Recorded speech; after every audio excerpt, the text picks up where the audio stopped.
Hey folks, welcome to the channel. I'm AJ. I want to do a video today on a few things. I want to go over ropes. I want to go over some hitching material, whether it be cord or webbing. And then I want to go over carabiners and devices, both assisted braking devices and some ascending devices.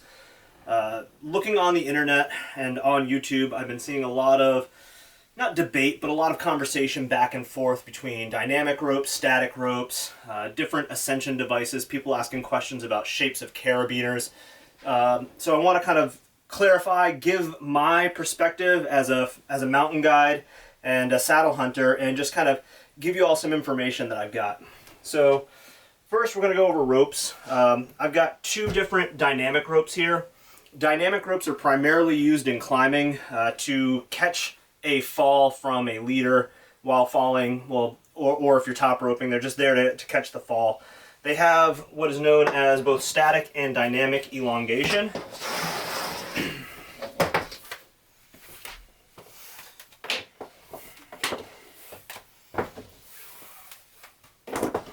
So they have a little bit of give to them.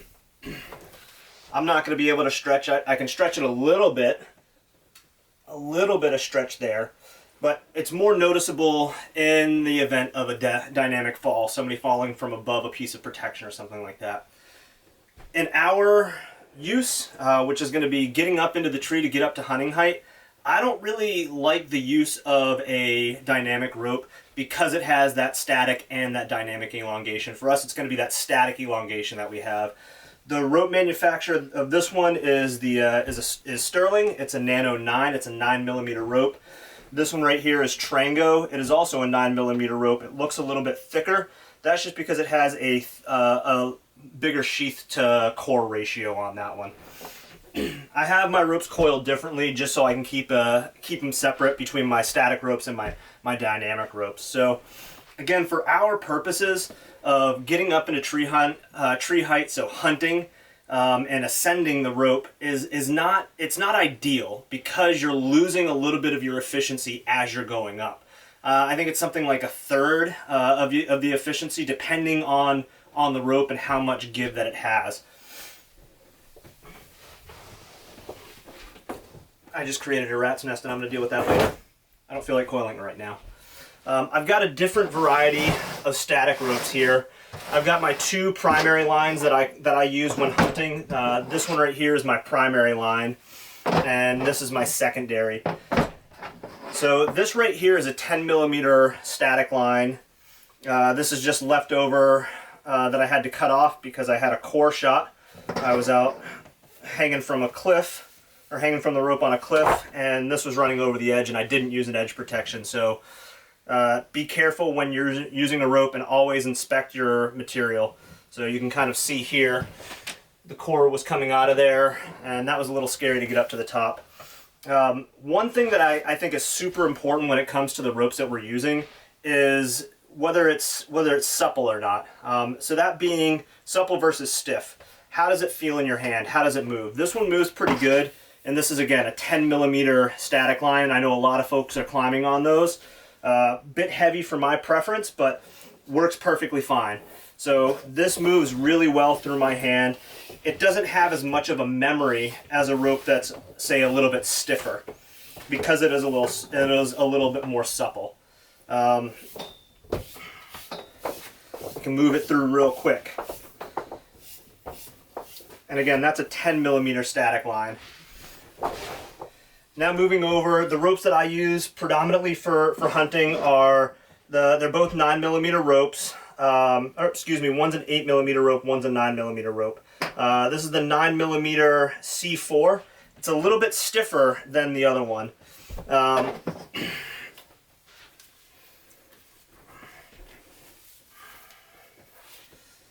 It's got a little bit more of a memory. You can kind of see down here where I had left some knots in throughout the season. It kind of held that shape a little bit more.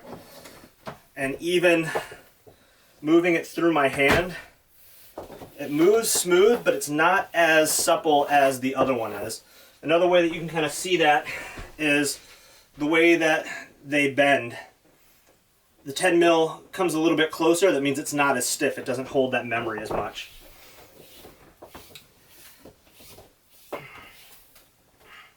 My primary line that I use when I'm hunting is this Sterling Canyon Lux. It is a 8mm rope. I'm going to go ahead and stop right there and preface two things. One, climbing is inherently dangerous. Two, hunting is inherently dangerous. Climbing and hunting together are both inherently dangerous.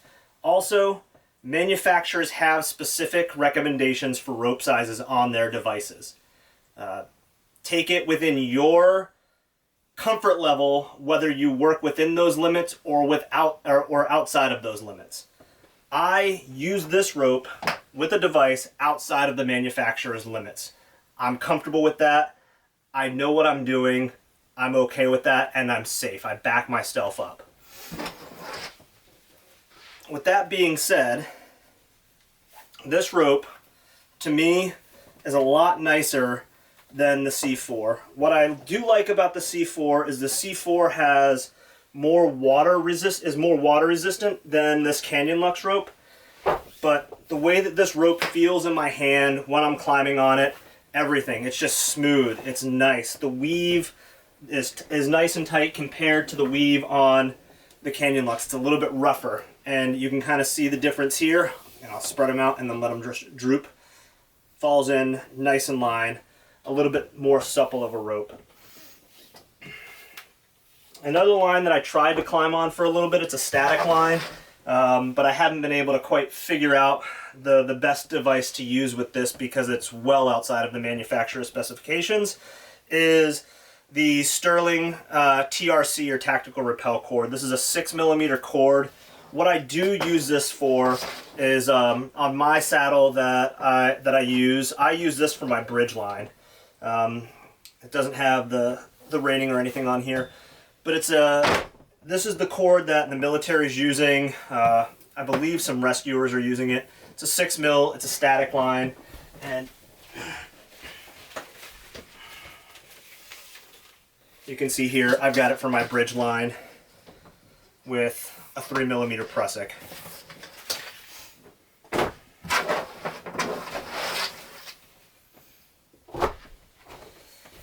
Alright, what did I do? Supple versus stiff. Check. Different diameters. Check. We are on track, people. I'm going to go to hitch cords now. Hitch material. You've got a lot of different options here. Some people are using the Amsteel for the bridge lines. They're also using it for a prusik. They're using it for hitch material. I am not a big fan of the Amsteel because of the way that it's braided and it doesn't have a sheath. I'm not a big fan of that right there. Especially going around a tree or going up a tree, getting bark, anything like that. I'm weary of it. I know it's the industry standard, but I come from the climbing and mountaineering background, so it's not the industry standard there. I know it's safe, I know it works, but I'm just not a big fan of it. I'm also a texture guy. That's why I like certain ropes. So this is something that I don't use that often. What I do use quite a bit is if I've already gone up, whether it be, so for me, I climb differently. I use my platform. I use a lone wolf climber, and I use the seat part as my platform for my feet, and then I go up with my climbing line or my rappel line. I don't use a lineman's belt. I don't use a specific tether. I just bring my one rope. And then if I'm gonna leave my saddle in place and I'm gonna ascend back up the next day, I use this TRC length right here, and I made myself a double foot loop ascender, and I'll use this to ascend up. I'll get into that in another video. Probably once the snow clears a little bit more, I'll go out to the greenhouse and do it there. You know, hitch cord. You've got a lot of different options, or hitching material. There's sewn that has a sewn loop. I don't have any of that here. Sterling makes some that has two sewn loops on either end. You can wrap it around your rope, and you can use that as your prusik or whatever friction hitch you decide to use. I prefer the Sterling hollow blocks. I like the material. I think it grabs very well on different diameter ropes, everything from the 8mm up to the 10mm. I've had it on this TRC stuff. I've had to wrap it a little bit more, but it still grabs. This is the Sterling hollow block again. This is the stuff that I really like using. This, I believe, is 6mm cord right here, just normal nylon cord. You can use that as well for friction hitches. One thing that I wanted to point out in here, and the reason why always untie knots, is I've got 3 knots in here that are pretty darn good welded in there. I tried to get them out before recording this and it didn't work out. And then, let's see, we go down to some 4mm cord here, and then all the way down to 2mm. This is just accessory cord. I don't use this much for anything except hanging things, or I've kind of jerry-rigged a bow hanger because I'm cheap. And then we've got this material here, which is, I believe it's 5.5mm cord, and it is essentially, I believe it's a Kevlar core with a nylon sheath on the inside. So you can't melt the actual core of it, so you have to melt the sheath together. This is super strong, really good stuff as well. You've got Dyneema slings, and then you've got nylon slings. All these can be used for hitching material. The slings in the hollow block are bar tacked closed instead of just a full sewn loop, which, I mean, the sewn loops are also bar tacked, I believe, but these are just an actual loop itself. And then I've just got a longer one as well here.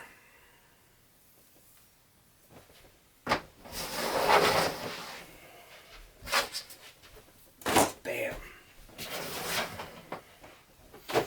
All right, this is where the fun begins. Let's move into carabiners, right? I'm sure if you're just getting into saddle hunting or you're looking to upgrade your equipment or anything, that is one of the things that can be a little overwhelming. There's different shapes, different sizes, different brands. There's locking, there's non-locking, there's different types of non-locking, there's different types of locking. All of it can be a little overwhelming, and it was for me when I first got into climbing. Since I've been in climbing for a while, and I've kind of come to find the ones that I really appreciate. But I'm going to go through a variety of the stuff that I have here, and I'll explain the slight differences and kind of help you choose, if you want, which carabiners would be beneficial. So I'll go ahead with like the William carabiners. These are both Petzl locking carabiners. They're the Petzl William. They have a very big opening and a wide surface area here. It's good if you're going to be using like a 10mm rope or something, and you're going to be doing, I don't know, a super munter or a big hitch where you're going to take up a lot of real estate on here, or if you're going to be clipping multiple things on here. This one right here is just a normal screw gate. It closes that way, it's locked, and it is unlocked. It's also an I-beam carabiner. It's not a round stock carabiner. So a little bit lighter, shaves a little bit of weight, and again, it has a nice big opening here. One of the things that Petzl does, I don't know if you can see that, there's a little hole in there. That's to prevent ice buildup for people that are ice climbing. What I found is, again, being cheap and not wanting to buy a bow holder, is I use that and I put a piece of cord in there, which I can still lock it.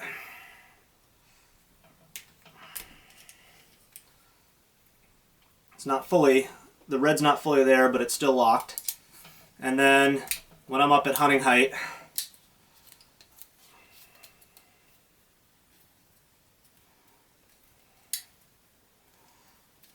I've got that hooked into my accessory cord, and well, if I would have actually tied it on there, it'll stay open and I can use that as a bow holder. Different carabiner there. So again, back to the William, screw gate. Easy to operate, especially when it's cold and wet. Again, that water will drain out of there. This is what is known as a 3-position or a tri-lock carabiner. Again, it's a William. It is a round stock carabiner. It's not an I-beam. So this one you have to push up and then twist, and then it'll unlock. It's a bit cumbersome to use one-handed. You got to practice a little bit with it. I've been a little bit out of practice, but you get the idea. A little bit safer, a little bit, it's another stage of redundancy so you don't accidentally undo your carabiner there. I'll stick with the locking carabiners first. Next we'll go down to the HMS style carabiners. These are both Petzl attaches. They're, again, this is just a round stock, and this is the updated I-beam. Both locking, they both have the hole in there, and they're just screw gate locking carabiners. These have a little bit less real estate than the William carabiner. For our applications, this is more than enough for majority of what we're going to be doing. Another style of locking carabiner in that HMS is a magnetron. This is a black diamond magnetron. So it's got two different magnets on there. You have to click them both in order for it to open up. Just another fancy little way of going about doing things. Back to Petzls, the next size down, we have the SMDs, the screw gate version of it. And then this one is just a twist lock. So instead of having to push up, you just twist it and then it opens. I really like this. It's not as safe. And in fact, I think the climbing industry in general is moving away from just the straight twist locks, at least in the guiding aspect of things. But I like this. I know that I'm not going to be opening it, and it's quick and easy instead of that, 6 in one, half dozen the other in a lot of these cases. Here's another style of locking carabiner. This is a Gravel. It's just two straight gates, or two gates. One's a wire gate, one's a straight gate, and they're opposing. So for the rope to go in, it's got to come in through that one and out. If this opens up, it's not going to be able to come out, as you can see. But if I open that one there, it can then come out. Then we move on to we'll go some same carabiner, but different style, non-locking and locking. So I've got some Camp Photons here. These are super light carabiners. These are the locking ones. This is an older one. This is the newer model of it. And those are both locking. Again, really light carabiners. They have a more downward turned angle on the nose than the SMD does. You can kind of see that's a little bit sharper of an angle, and what that does is just gets the rope to sit in there a little bit better. It prevents it from coming out, and it's supposed to help prevent cross-loading a little bit. And then we also have the non-locking wire gate version of that as well. Again, two similar shapes, same carabiner, I think.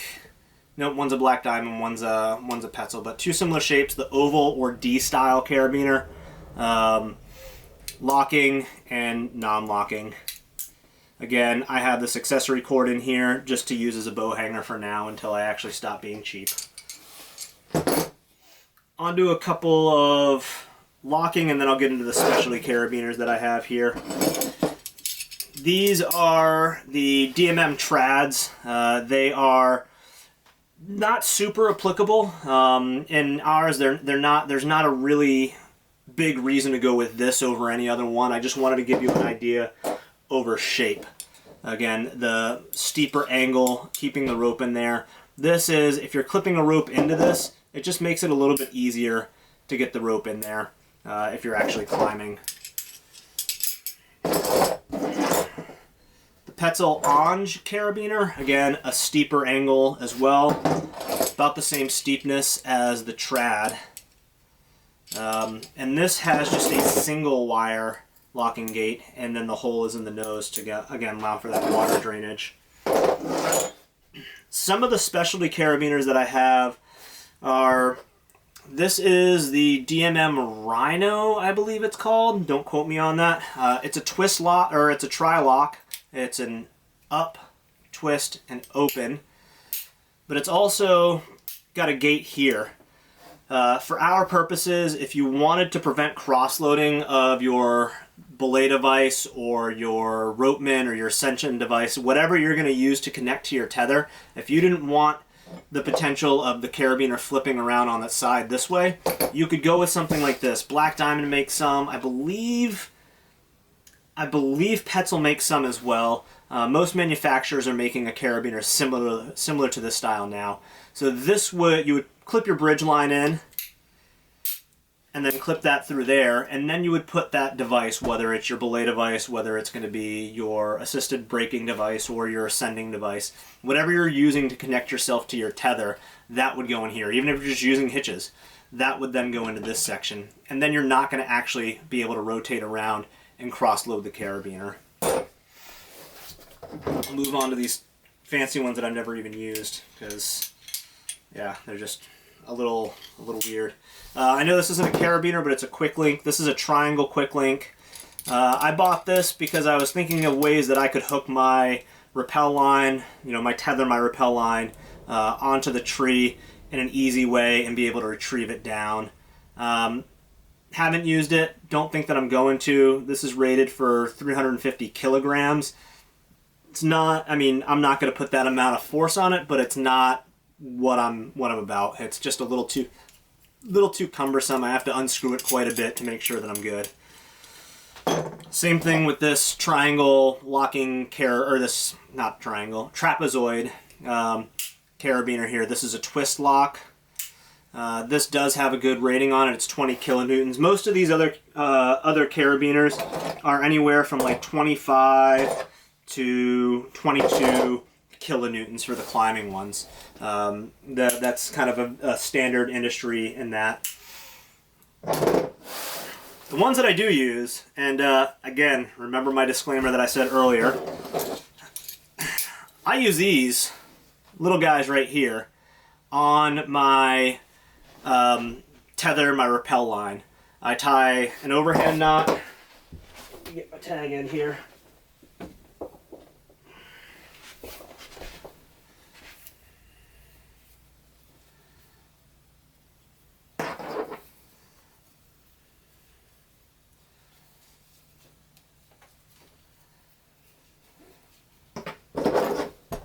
Clip this little guy in here.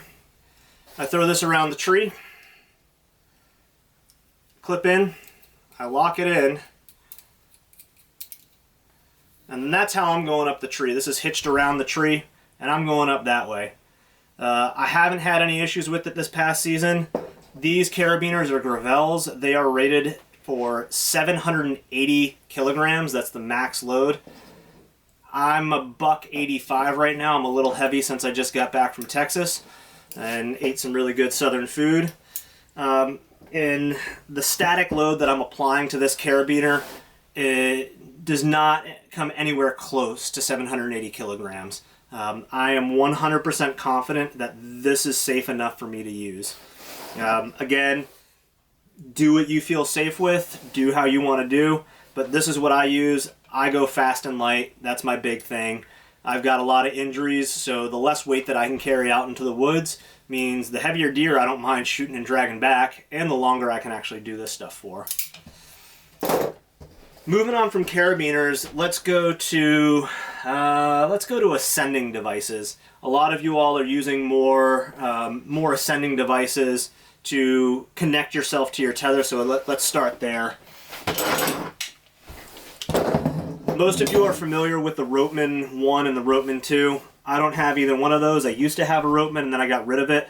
But what I have is the Kong Duck. I prefer this compared to the Ropeman. And the reason I do is because of the action that it does. I know the Ropeman 2 doesn't necessarily use a rope grabbing action. It uses more of a camming action like this, but the shape of this is cam centric. So as the rope is in there, let me grab that again and I'll tie it on real quick.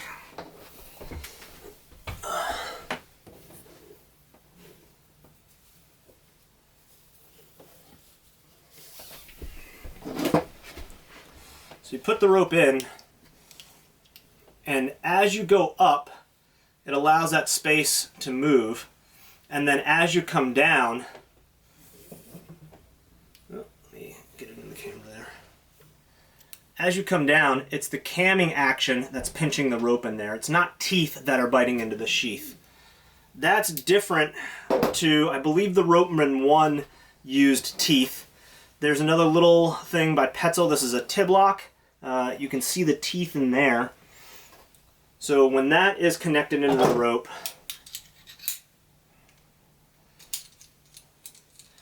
in order for this to bite in, it goes up, and then the teeth are what connects it in. And that actually works a little bit better with a round stock carabiner to keep it in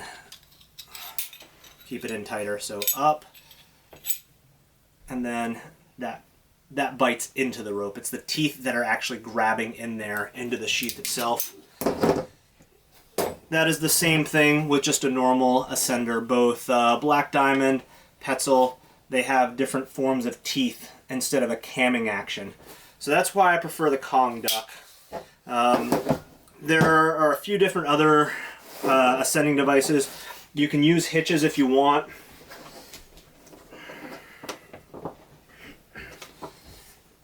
When I use a hitch, again, speed and everything is a big thing for me, so I will use an auto block. So I'll take the bit of rope, wrap it down, 2, 3, and 4. And then I'll clip that in, and I can then go up with that. It'll hold. I can also move down, and it holds both ways. This might be a little tight or a little loose. I also don't have the best anchor, so I'm not going to yank on it. But you can see it holds there. Add another wrap if it starts to slip. If you want me to, I can go over hitches in the future. Now let's move on to some assisted, or some belay devices and assisted braking devices. Got a range of things here, and actually I probably should use the right size cord for you all. Right size rope, rather.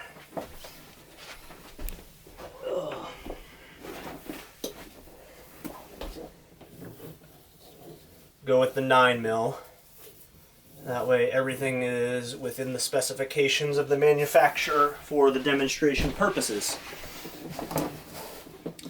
My go-to device right now is the Petzl Gree. This is the Gree 2. It is for 8.9 to 11mm ropes. Again, I'm using an 8mm rope. Haven't died yet. Do what you feel comfortable with. Also, know that if you do hurt yourself, the manufacturer's not liable. I'm not liable. The only one that's liable is you. You control you. So the rope goes in. The climber or the anchor end is up there. Goes in closer to you. Folds down. And then you clip a carabiner in there. Goes up. And you're supposed to hold this, right? It's an assisted braking device. It's not a hands-free device. You're supposed to hold it. So you go up, boom, it'll hold. It will hold a static load, but as soon as you let off a little pressure, look what happens, it goes down. I did a video on this already. Back it up.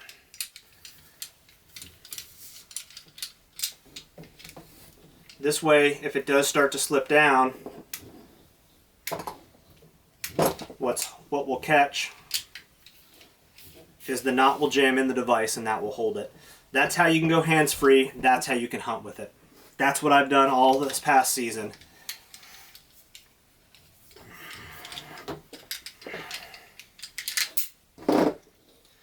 Another version of an assisted braking device, if you don't have a Gree, you all are familiar with the Mad Rock Safeguard. That's kind of become the industry standard in the in saddle hunting, and I believe that's because it goes down to an 8mm rope.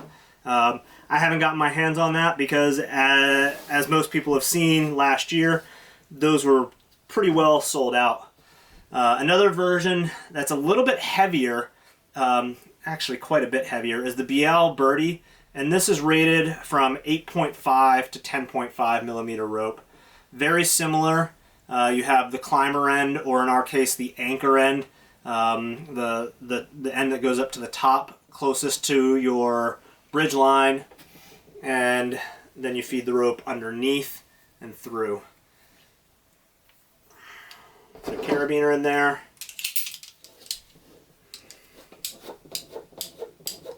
And again, it's an assisted braking device. I'm just showing that with friction, it does what it does, and it does its job, and it assists in the braking part. This again, same thing. Do that overhand knot, and now you're safe. You can go hands-free. You can hang from that all day.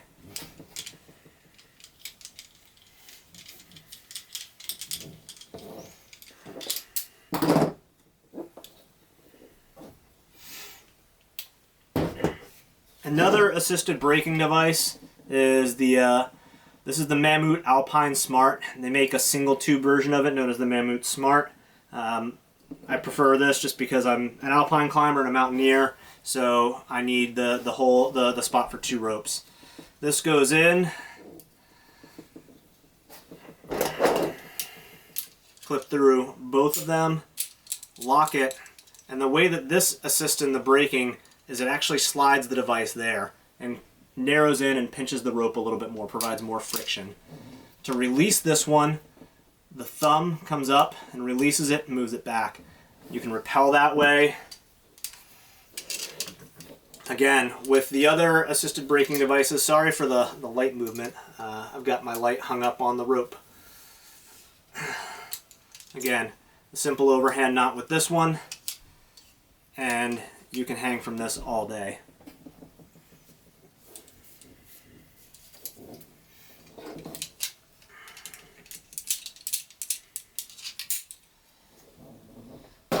If you were just going to be rappelling with the rappel line and you're going to use one of these ascending devices or a friction hitch on your tether, and that's how you're going to do it, there are different options. This is a fancy guide style device. This is a DMM pivot.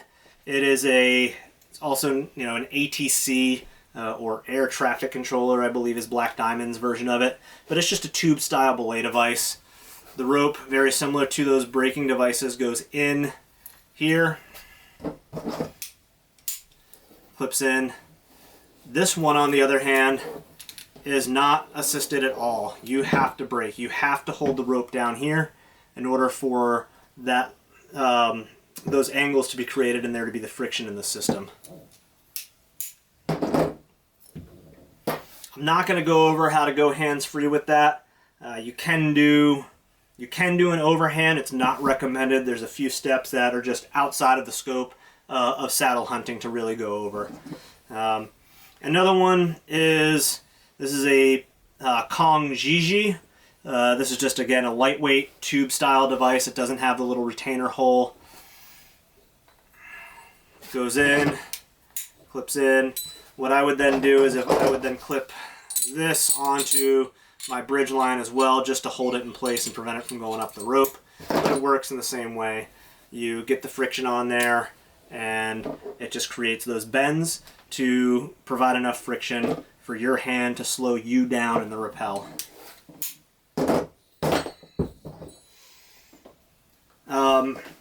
When it comes to using friction hitch material, whether you're going to use nylon or you're going to use whether you're going to use nylon, a hollow block, this fancy cord here, the general rule is to go 2 to 3 times smaller, 2 to 3 diameters, 2 to 3 diameters smaller than the rope that you're using. So if you're using a 9mm rope, go with the 6mm cord.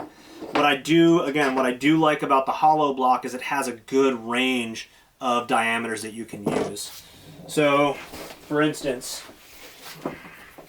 on my saddle, I've got my 6mm cord, and I'm using 3mm 3 mil cordage here for my prusik. I did a prusik specifically on my bridge line because it's going to be there for a while. I don't need to mess with an auto block or something like that. I prefer the prusik in this application.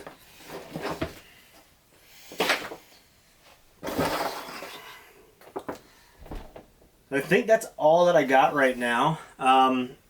Again, I'm going to put out a video once it warms up a little bit, and I can show you guys my climbing method.